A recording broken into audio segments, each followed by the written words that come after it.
Shalom rekan-rekan pemuda yang dikasihi oleh Tuhan Yesus Kristus.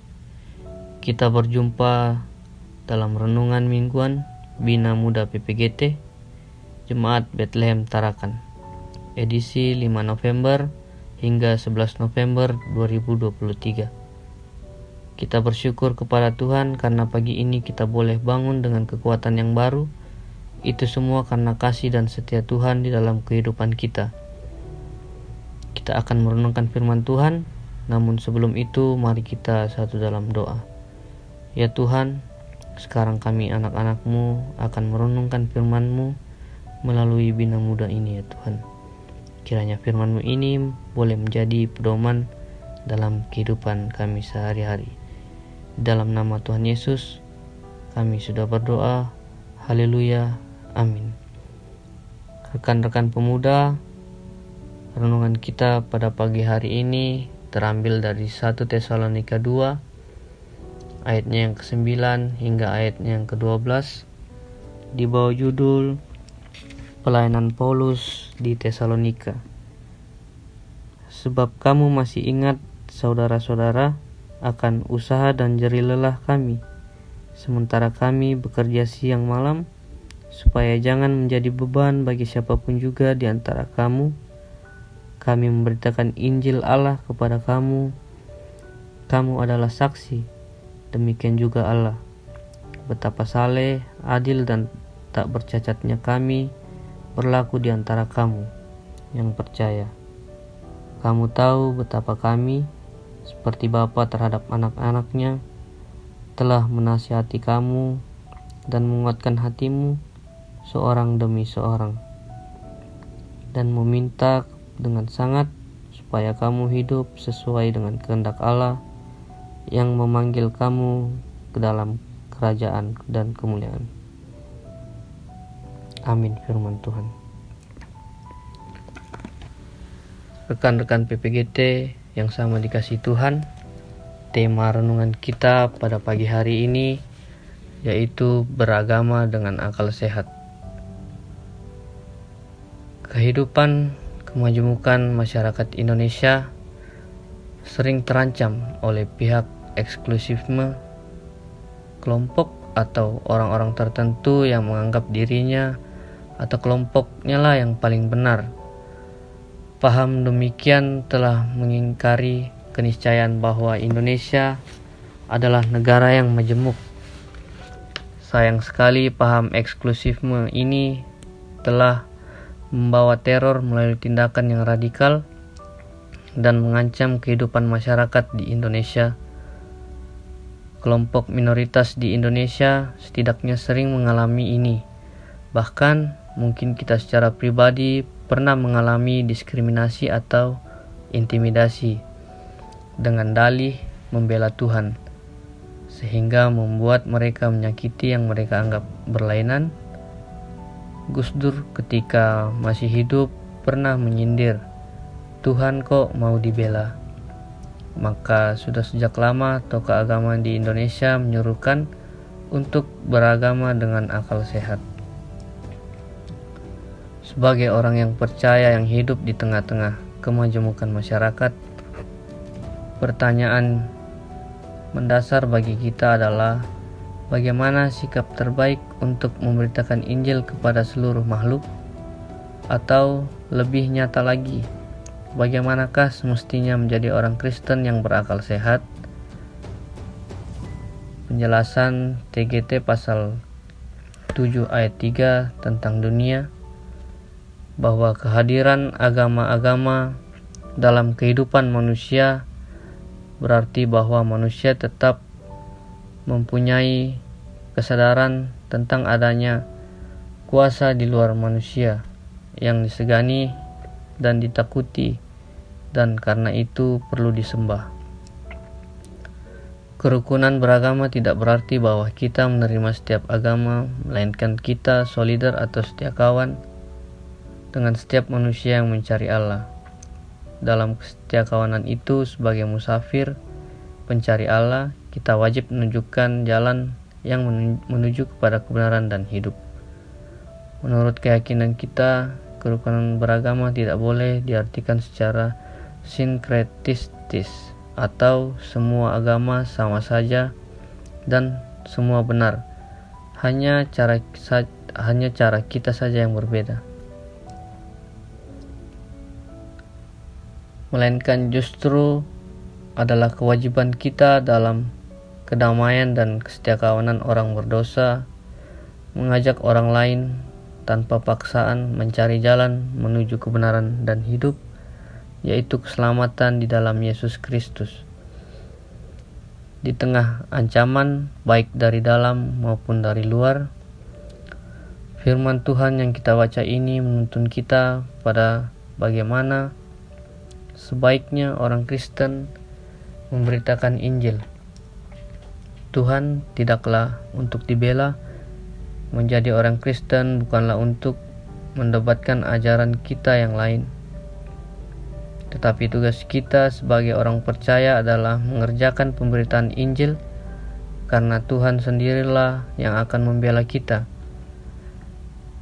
Ketika dengan setia menyatakan iman percaya kita di tengah-tengah dunia, memberitakan Injil adalah tentang teladan, mengasihi dan membuat semua orang menjadi bersukacita karena Injil.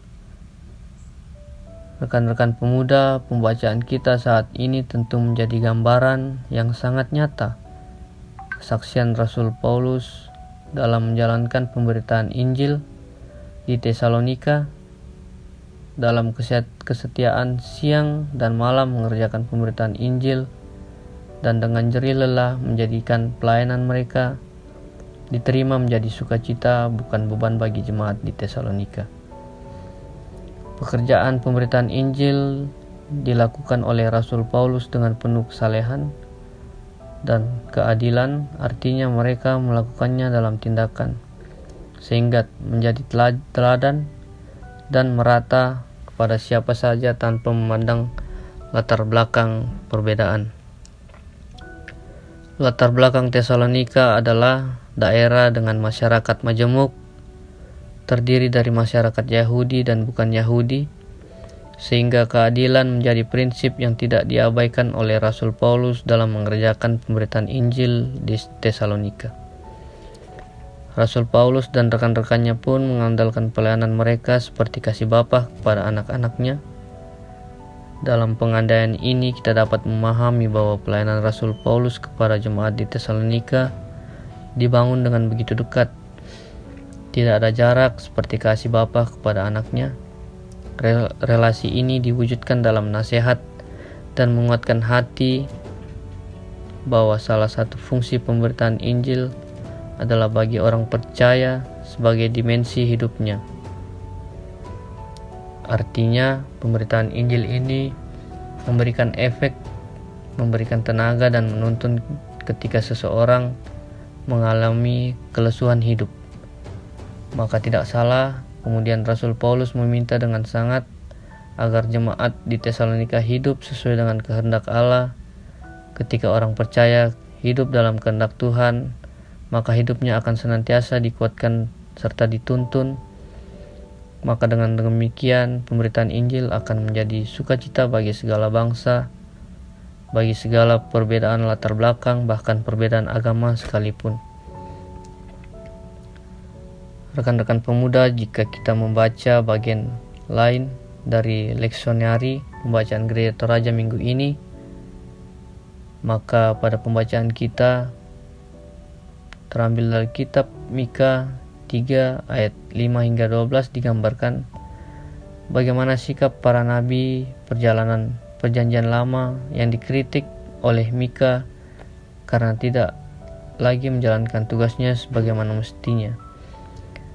Para nabi masa itu justru menyesatkan umat, kehidupannya malah tidak membawa damai tetapi perang, memutuskan hukum dengan ketidakadilan dan menerima suap. Mereka itu nabi yang paham ajaran agama tetapi justru berbuat jahat dan berlindung di balik nama Tuhan. Sikap ini sangat berbeda dengan apa yang dilakukan oleh Rasul Paulus dan kawan-kawan. Sisi kemanusiaan begitu dijunjung tinggi dalam pemberitaan Injil Rasul Paulus. Sisi yang telah dikerjakan dan dituntaskan dalam karya Yesus Kristus. Fanatisme beragama yang berlebihan akan membawa kita kepada sebuah pemikiran yang dangkal, upaya yang dangkal, dan menciptakan benturan dengan yang lain dalam pemberitaan Injil. Maka pola yang diciptakan bukanlah memaksakan orang lain untuk menerima, tetapi dengan penuh kasih, kesetiaan, dan menasihati serta menguatkan setiap orang dalam kehidupannya.